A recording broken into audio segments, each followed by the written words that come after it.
Skinwalkers need friends too. Northern Canada would get so cold in the winter that it was almost impossible for cars to function. So, my family became very skilled hunters.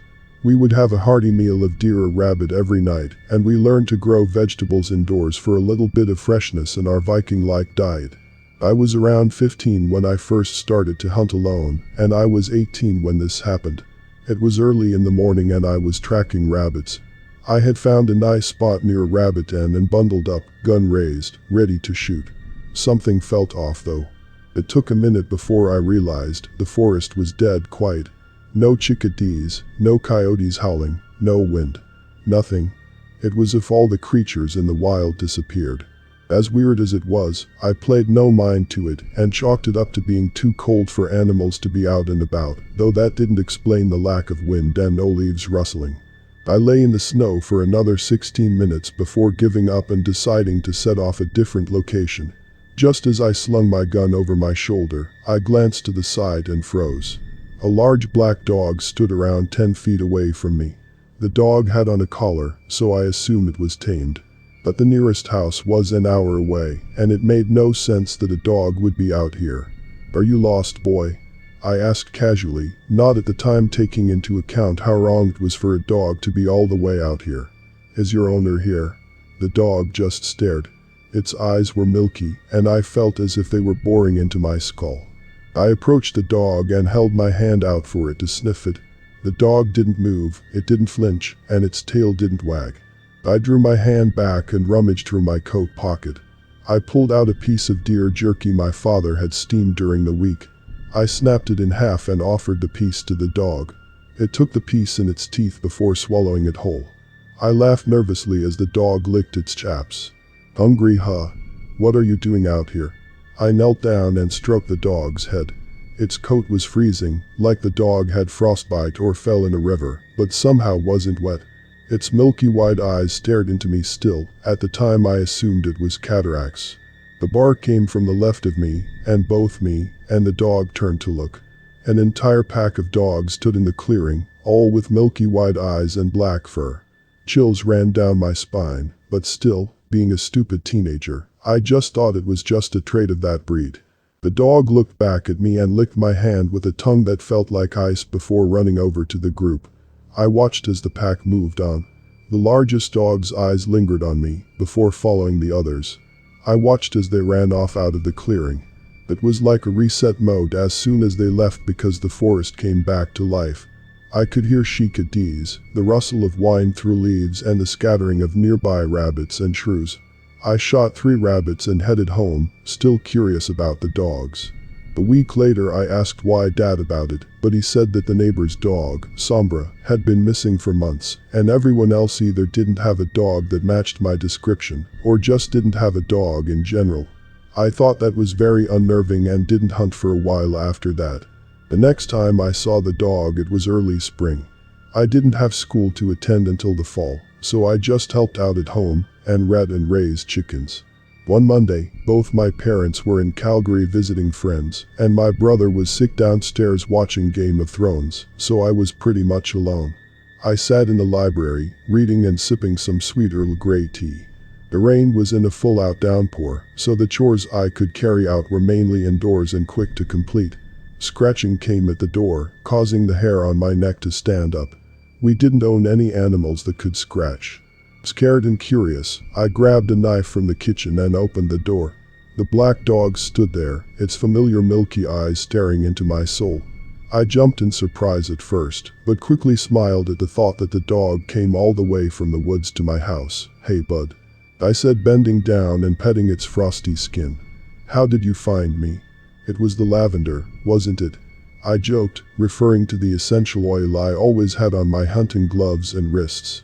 I could have been mistaken, but I swore the dog nodded its head slightly. "Where are your friends?"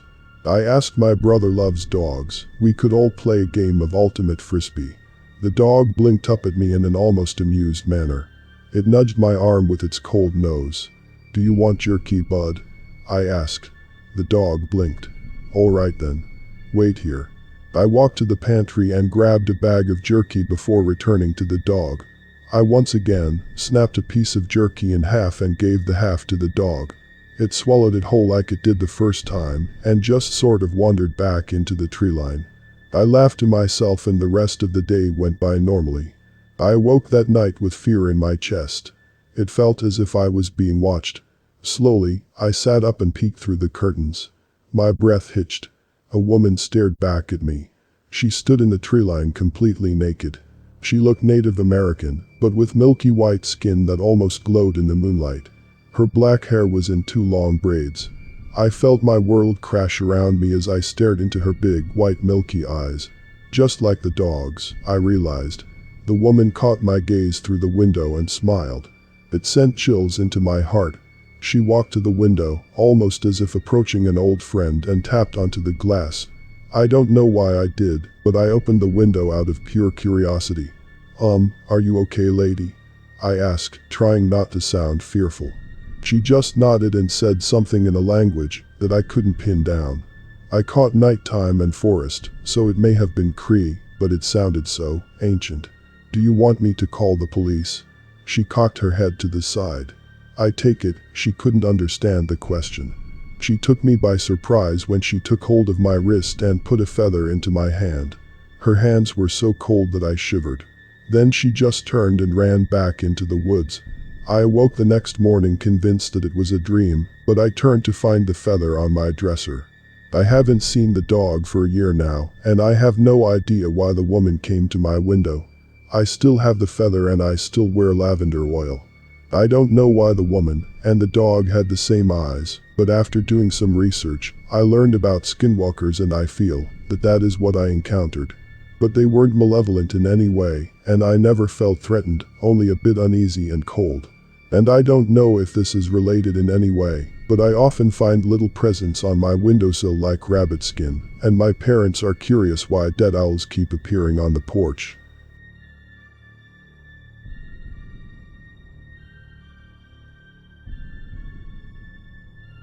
Don't tell Skinwalker stories around the campfire. I was camping in Arizona with my cousin. We built a fire, then got some marshmallows out to make some s'mores. It was a warm night, but we were having a good time. I hadn't gone camping with my cousin in years, since we were teenagers. I blew the flame out on my marshmallow and crushed it between 2 graham crackers and chocolate. "Do you want to hear a scary story?" My cousin asked with a sly grin on his face. When we were younger, he used to always tell scary stories around the fire. I couldn't help but get excited. "Let's see if you still got it," I said with my own grin. "Have you ever heard of a skinwalker?" he asked, popping a marshmallow in his mouth. "Yeah, isn't it a native legend? Something about turning into a coyote." "Yes, a skinwalker is a Navajo witch that wears the skins of animals and can turn into any animal they want." He leans in closer so the fire illuminates his face. "What's so scary about that?" I ask. "You don't want to run into one of them. Trust me, I have." I say nothing, waiting for him to continue on with the story. "I was visiting my friend on the RAS one day the summer after graduation. We were hanging out on the porch, talking about what we were going to do now that school was over. Just wasting the night away, you know. Then I noticed a coyote just wandering around a few yards away. Now in this neighborhood there weren't any fences dividing the yards, so I could see it walk from yard to yard. I nudged my friend and nodded over to it. We got quiet and just watched it. Then it stood up on 2 feet. It was pressed up against a house in the shadows and just scooted along on 2 feet like a human. I was so shocked. I didn't think coyotes could do that. My friend whispered to me, "That's no coyote." I asked him what he meant. That's a skinwalker." Now he had mentioned skinwalkers to me before, but I thought it was just a legend, and that he surely didn't believe some old story his parents told him to scare him from playing in the woods at night. Once it was next to a garbage can, it hopped on top of it, then leaped up grabbing onto the window ledge. The window was open. Fear filled my body as I realized 2 things. No coyote could do that. And whoever was in that room was about to have a very bad night. Then we heard the guy in that room screaming, then his screams were drowned out by a scream that was somewhat of a mix of animal and human. We fell out of our chairs scrambling to get inside. We locked all the doors and windows and hid. That was the scariest night of my life. I don't remember if cops showed up to that house. We were too scared to leave the room and check. But it's a night I'll never forget. Goosebumps cover my arms. Now that was a good story. I didn't believe him about it being true, but it was a good story nonetheless. Looks like you still got it, that was good. Got me being scared to look into the trees. I laughed nervously looking behind me at the forest that seems just a little scarier now. Hey, every word of that is true. I didn't make this one up. No need to make up a scary story when you've lived it. He has a pleased look on his face nonetheless. We sat in silence for a bit, and I thought about the story he just told. For some reason, a coyote creeping around on two legs just seems comical. I laughed to myself. Maybe it would be creepier in person. After another 30 minutes, the fire dies down, and we crawl into our tent. All thoughts of skinwalkers had left our heads. I was drifting off to sleep when a stick snapping outside our tent woke me up. My face was facing the wall of the tent, and I don't think I'd quite registered what woke me up. After a few seconds, I closed my eyes and prepared to go back to sleep. Then I heard my cousin outside the tent calling my name. I opened my eyes.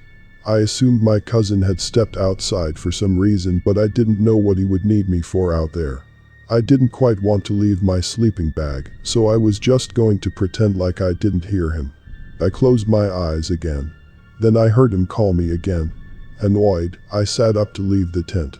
That's when I noticed my cousin right next to me. Asleep. I knew I heard him call me from outside the tent. I heard it twice. There was no mistake. I shook him awake. "What do you want?" he asked groggily, not opening his eyes. "I heard your voice outside the tent calling my name. Am I going crazy?" He opens his eyes, a panicked look in his eyes. "You're absolutely sure? My voice?" he asks. "Yeah. Twice. There was no mistaking it." He pulls me down to the ground next to him. We hear some shuffling outside the tent. I start to freak out a little. "That's a skinwalker. They can imitate voices. That's how they draw you in," he whispers. "A skinwalker? Are you sure? What's the odds of a skinwalker showing up the same night you tell me the story? Don't mess with me," I whisper back. "Talking about a skinwalker at night can draw it to you. I didn't think about that when I told the story. Just stay quiet and stay down, and hopefully it will leave." The sound of another stick snapping didn't help at all. After a few long frightful hours of laying their eyes wide open, it seemed to go away. Eventually I fell asleep, I guess. I don't remember falling asleep, and don't know how I could. My cousin was already packing everything up by the time I crawled out of the tent. "I know we planned for 2 more nights, but we're getting out of here right now."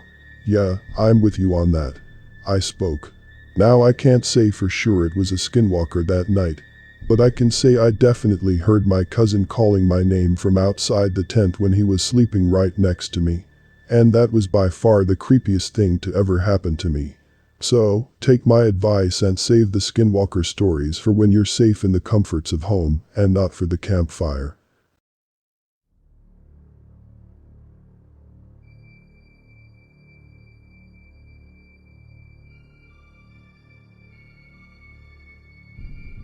This is my father's story written from his perspective.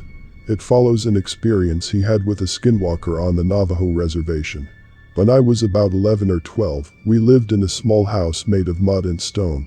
A lot like our house now. It was 2 of my brothers and I in the house.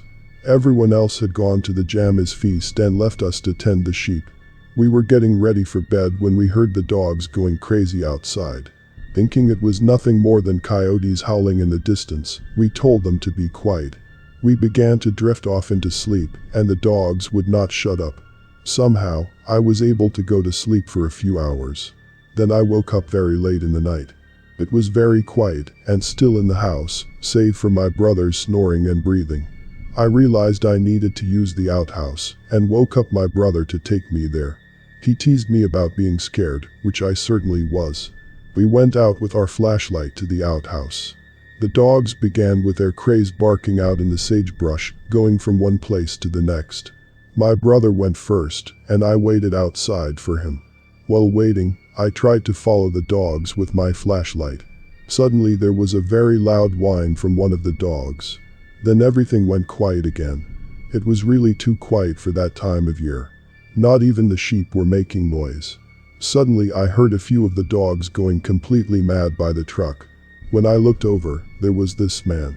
He was unbelievably tall, leaning one arm on the cab roof of the truck. He was looking at the dogs for a little, and then suddenly kicking one of them. They all scattered in different directions. The thing looked up at me and I saw its face. It had a pure white face, like a full moon, two burning red eyes, and a slight smile that was pure black. I could not move, or make a sound. It began to walk toward me with long strides, until it finally towered over me. All I began to see was a dark red, like the color of the blood when you cut the throat of a sheep. I kept getting deeper and deeper into its eyes. I could faintly hear my brother coming out of the outhouse. With this, the thing looked up at him. Reality came rushing back to me. I noticed that my brother was too distracted with his buckle to realize what was going on. I also noticed this thing long hands hovering just inches from my head. Its skin was black ash, and he smelled like a bloated dead animal in summer. I was still unable to move or speak. The skinwalker began to move toward my brother. Finally noticing this figure, my brother became paralyzed as I was. Closer and closer it drew, reaching an arm out toward my brother's head. Something finally snapped in me. I became unbearably angry. I broke from the trance and lunged at the skinwalker, raising my arms like a wild animal and baring my teeth at it. A growl came out that I never knew I could make. I became more and angrier at the thing that was trying to hurt us. It kept that smile at first, but the angrier I got, the more the smile faded. Finally, with everything I had, I began to make this primal roar at it. It fell backwards and ran away into the night. Looking back at me, its eyes were dim and dull, its smile now long since gone. The next morning the family returned home from the feast. After relaying the story to my parents, they quickly hired a medicine man.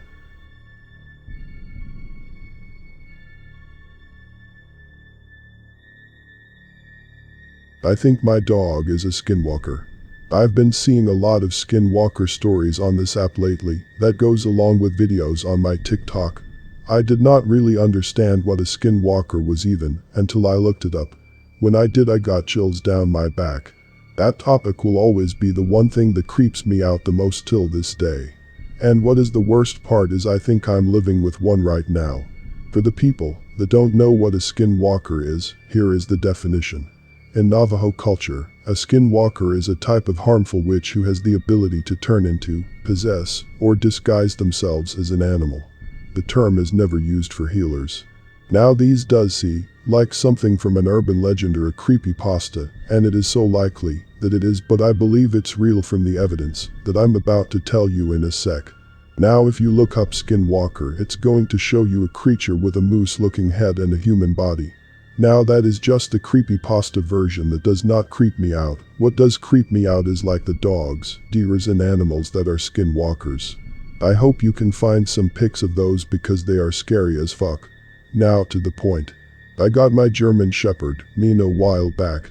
She was a stray dog who was badly hurt, so my parents brought her in. I fell in love right away. She's the best dog ever, but there are some things you should know about her. Mina is like really smart. She once opened my door, which I know a lot of dogs can do that, but listen to this. We have an older dog, Misty, and if we have to give her medicine from like the vet, we just wrap it in cheese, and she doesn't even notice the pill is in there. Now Mina instantly knows she will not eat that pill. One time we crushed it up in her food until it was almost unseeable. Still, she would not eat it. Now this is not foolproof cause German Shepherds have a really good sense of smell. But listen to this is where the story gets scary. I was sitting on my couch watching horror movies, falling asleep. I could barely keep my eyes open. I was almost asleep when I heard a door open and shut. My eyes slightly opened to see a figure walking stumbly and slowly towards me. I thought it was just my mom, or I was imagining things because I was almost asleep. Now this part of the story does not even seem real. I still wonder to this day if it was real. As the figure got closer, instantly recognized it. It was Mina. I swear to God, Mina was on her back legs walking towards me. My heart started to race. One told myself I was just dreaming. Now Mina did not do anything but stare at me. Then her eyes started to grow a bright red as her form changed from dog to just a shadow, then back to Mina, then she walked away. The next morning, I woke up and told my mom about everything. She did not believe me, and you probably do not either. Even though it doesn't seem real, I swear it was. Now if you ever talk about skinwalkers to me, I will leave the room. Sometimes out of nowhere the images of Mina's glowing red eye come back to me, and I've never let Mina in my room or around me since.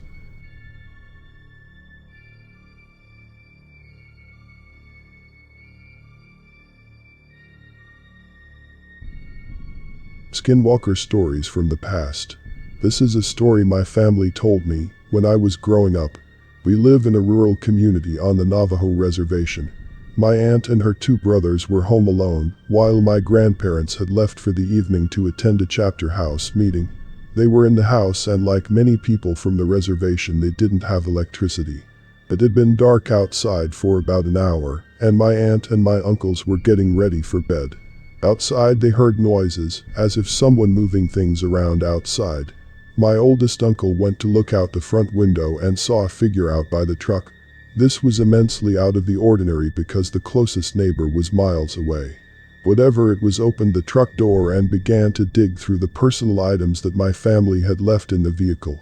My aunt and uncles were frightened by the sight and knew that they should take action. They took out the rifle and all steadied themselves to hold it up. They flung open the door and aimed the gun at the dark figure.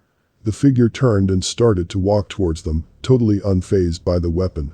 My uncle pulled the trigger, but nothing happened.